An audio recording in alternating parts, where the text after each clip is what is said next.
Namaste and welcome to Tape 2 of the TechSpert Relaxation course, a series designed to flush stress from your system, but not like a toilet flush. Definitely do not think about toilets, because that will make you think of willies and bums and scat, and that's not relaxing, that's just grim.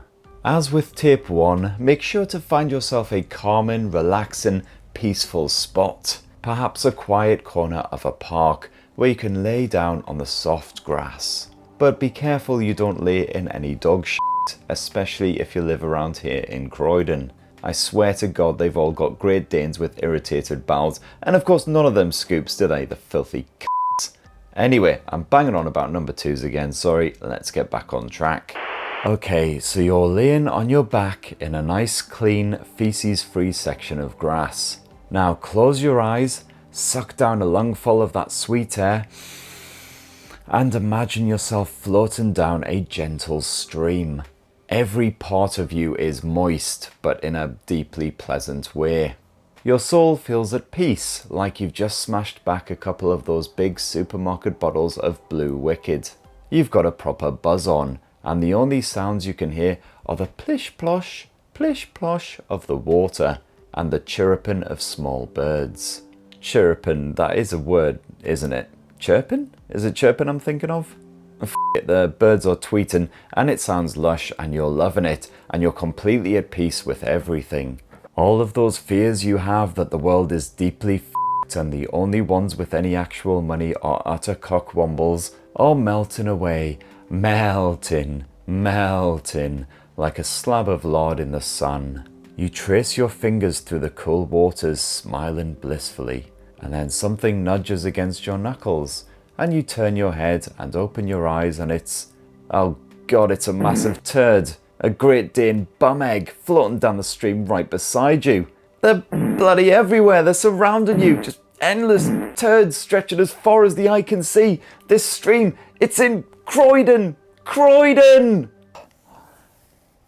Oh God, I'm really sorry. I don't know what happened there. Mental note, edit out the stuff about turds. TechSpert Weekly! Well, part 1 of the relaxation tips was really well received, so I can't wait to read the feedback on that one. Anyway, tech stuff, and one of the most exciting smartphone launches lingering on the horizon right now is the Poco F5 Pro. This mid-ranger should be ideal for anyone after a proper premium style blower who also happens to have spunked all of their savings by accidentally buying around in any London pub. Top money saving tip, kiddies, instead of going to the pub, why not have a COVID nostalgia night where you basically sit at home alone drinking supermarket special brew and streaming enough step-sibling porn to make an entire bus full of teenage boys go blind. Anyway, the Poco F5 Pro is said to be a redressed Redmi K60, which only launched in China but boasts some rather arousing specs.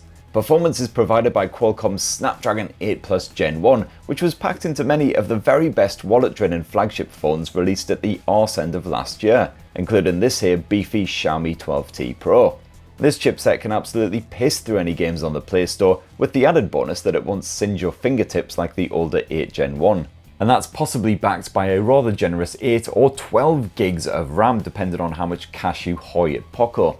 The Poco F5 Pro also boasts a few other upgrades versus last year's Poco F4 and F4 GT, including a Quad HD OLED display.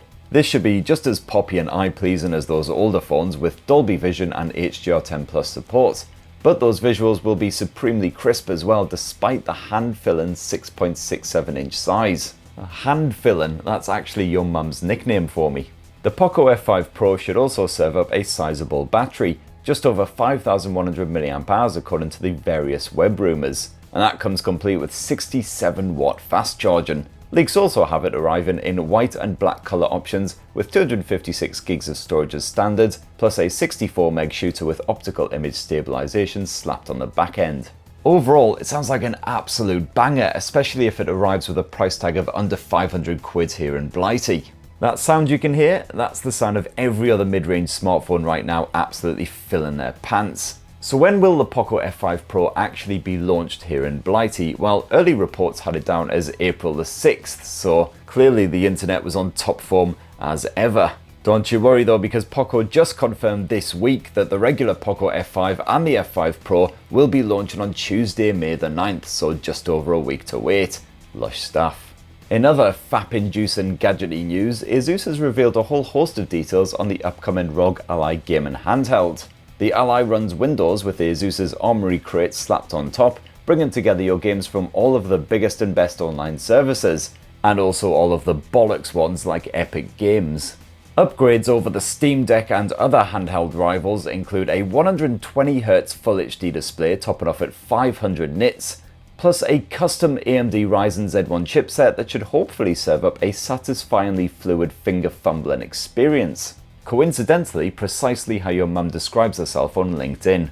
But anyway, if you actually have any to give, I've already spanked out an entire video on the ROG Ally ahead of the official May the 11th launch. So go have a gander of that and give it a lovely thumbs up please, thank you, thanks, you're awesome, etc. Anyway, that's just about enough super fun tech news times for another week, so now it's time for the part of the show that Elon Musk is going to buy for $44 billion just like Twitter. The difference being he can't possibly make this even worse. It's viewer comments. Viewer comments. So let's kick off this week with the RPP Euretha, who says, I still say you should not censor your swear words, it would be even more funny. This is probably true, but unfortunately it would also mean even more demonetization wars for your Uncle Spurt, as it is last week's TechSpurt Weekly episode already got demonetized despite the fact that I censored out the rudest bits. I honestly don't even know why. And you also have a token puppet called Mr. Wanksock. Anyway, at this rate, I'm going to have to set up a Patreon and stop begging everyone for money just like the rest of the YouTube. Backers donating over £5 a month will be treated to an exclusive 15-minute video, 14 minutes of which is me thanking my backers, and the final minute is just me drinking and sobbing into my hands. Next up, it's Michael Ball, but as previously ascertained, I believe not the Michael Ball, just another Michael Ball who's awesome / demented enough to watch this shower of shit every week. It says, can't wait to see the British pricing on the Pixel 7a. The leaked American pricing looks so close to the main Pixel 7 that I'm wondering if Google is setting it up to fail. Yeah, I'm highly curious on that point as well, because as we discussed in the Pixel 7a episode, the specs are remarkably similar to the Pixel 7, so I'm not really sure how they can knock that much cash off. Lee Grant, on the subject of another upcoming smartphone, says, good day mate, do you have any ideas on the launch date of the Sony Xperia 1 Mark V? We're just going off Sony's previous launch and release schedules and everything. They really should be announcing it in the next month or so. I really hope so, because I can't wait to get my hands all over that skinny wee beastie. Yet more words straight out of the mouth of your mum. Blizzard Veil says, keep it up, Chris. I mean, this is just getting uncanny. Blizzard Veil continues, it's already enough that you do this weekly. More than enough, many would say, but thank you very much. Ethan Linnett says, hey Uncle Spurt, Google's last Android tablet was the Pixel C. Oh, Christ on a tricycle. Yes, it was. That's really embarrassing. It wasn't the Nexus 8 at all. What's even more embarrassing is the fact that I think I was actually at the launch event for the Pixel C tablet as well. I believe it was the same one where Craig David showed up and sang his 2 songs, and all of the younger journalists had absolutely all clue who he was, and he spent the entire performance basically just hating life and looked like he wanted to murder everyone. Of course, as always with these press events, a copious amount of alcohol was involved, so I'm going to blame that. Next up, Zippy Finley says, since you'd asked a couple of Fridays back, beaver tails are a kind of donut-like pastry. And also, are you keeping the OnePlus 8 Pro in 2023? Well, donut-like anythings can definitely get right in my face hole, so I'm definitely adding that to the list of stuff I need to try out. As for the OnePlus 8 Pro, well, I no longer have it, sadly. That one went back to OnePlus, but I was definitely a big fan of it at the time. Everything apart from the price, which was just starting to creep up into those like super flagship levels. Of course, if you're thinking of grabbing one now, it should be considerably cheaper. Otherwise, you've got the OnePlus Nord alternatives, so definitely check those out.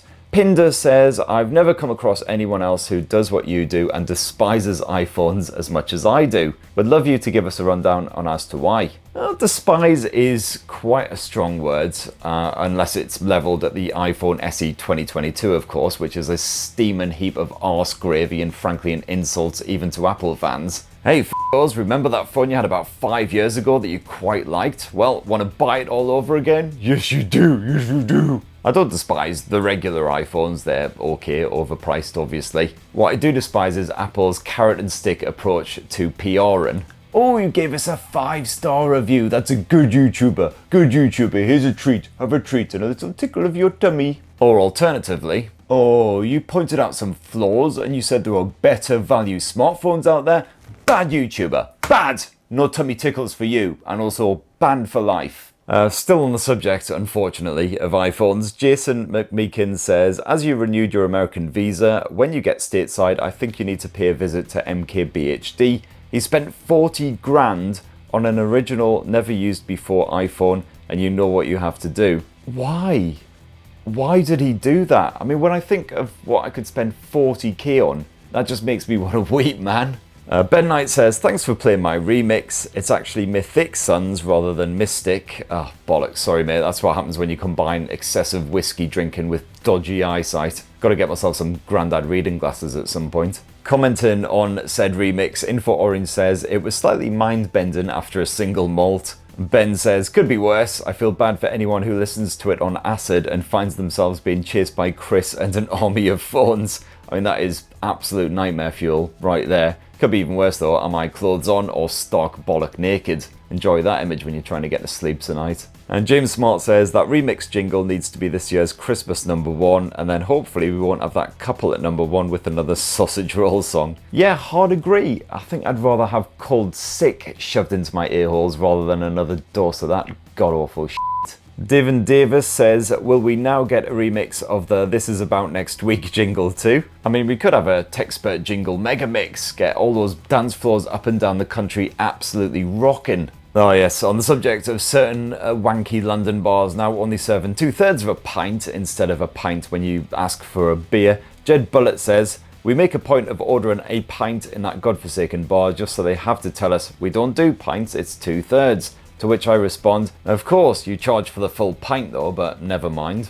Yeah, we actually ended up somewhere else that night which served actual proper pitchers of beer, which to my by then very soggy brain was an excellent turn of events until I checked my credit card statement the next day and realised that each pitcher cost 30 quid. And that's for 4 pints, which meant I was still spending £7.50 a pint. And yes, I did do those maths in my old noggin. And that was just for a weak-ass IPA as well. So, in summary, London can go f*** itself. Back Titration fan says, Eid Mubarak to my brothers and sisters. That sounds familiar, but as usual, I'm completely ignorant. Sorry, so I'm just going to have to Google this. Oh, it's the end of Ramadan already. Bloody hell, that doesn't seem like it's been going on for a while, but then I haven't been doing the fasting, so I'm assuming it's lasted a lot longer for you guys. I'll tell you what, that celebration, I bet you go absolutely f***ing nuts, don't you? And some Muslims I know as well, they don't just do fasting during the day, they also give up anything which could be seen as sinful, so like drinking, smoking, swearing, ripping the piss. Frankly, it's a very good thing that I'm not Muslim, mate, because I'd last all of about 5 seconds. Straight to hell. Bear Logan Gaming says, I'm loving my Nokia G21, what I'm using.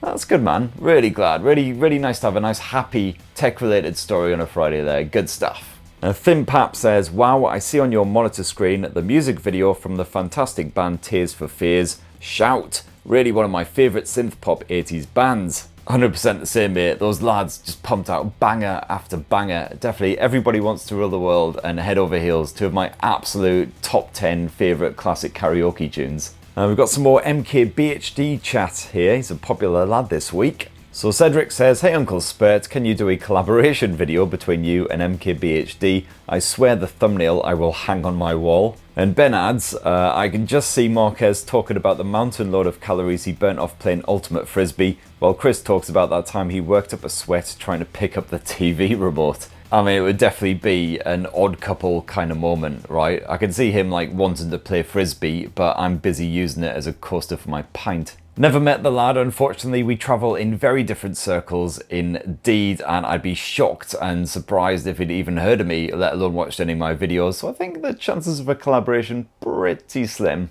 Basically, I know my place, and that place is presenting tech videos in my garage with a slightly crusty sock puppet companion. Ah, don't you ever think of leaving me, boyo? Because if you do, I'll wait until you're asleep and then I'll crawl into your throat and choke you from the inside. Well, quite. Anyway, I was planning on ending this show by blown my bloody brains out, but instead let's go for a completely unwarranted slice of which crap celebrity do I look like this week. Which crap celebrity do I look like this week? Mr. Gonzanator says if they'd cast Colin Farrell in The Machinist. Yeah, Colin Farrell with all of his muscle tone removed, sounds about right. And Cyan says I'm going to go with Robert Carlyle in The World Is Not Enough. Jesus Christ, man, you mean the one where Robert Carlyle basically looks like a meth head who's been run over by a fucking tractor? Thanks an absolute bastard bunch. You lot really know how to make a guy feel top of the fucking world. Anyway, I don't think anything's going to top that, so let's have a cheeky peek at what's happening next week. This is about next week. So next week I've actually got a few events coming up, but they're all under embargo, so I can't really talk about them, otherwise I'll have my nuts ripped off. But I can tell you there will be some Motorola shenanigans coming your way on Thursday, and no doubt my ego will take another startling kick to the crotch in Techspert Weekly. Please do the tappy tap taps in the comments below. We'll try and smash our way through as many of those as possible next Friday. Have yourselves a bloody wonderful weekend, everybody. I can't talk anymore, so I better f*** off. Bye!